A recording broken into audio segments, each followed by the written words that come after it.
sanksi terhadap saya bisa diringankan. Untuk masyarakat Indonesia untuk berhati-hati.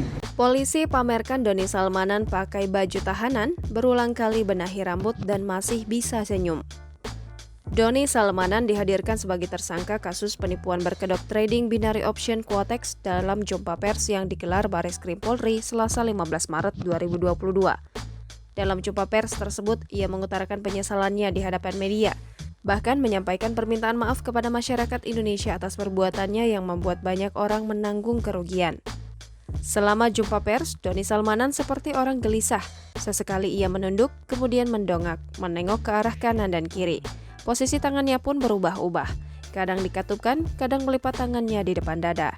Sesekali pula ia membenahi rambutnya. Meski sebagian wajahnya tertutup masker saat dihadirkan Bareskrim Polri, Doni Salmanan masih bisa tersenyum. Diketahui Doni Salmanan menerima keuntungan besar dari setiap member yang mengalami kekalahan dalam trading. Selain itu, bila member mengalami kemenangan dalam trading, Doni Salmanan tetap mendapatkan keuntungan. Namun keuntungan yang diperoleh lebih kecil ketimbang saat member mengalami kekalahan. Doni berharap permintaan maafnya itu dapat meringankan hukumannya.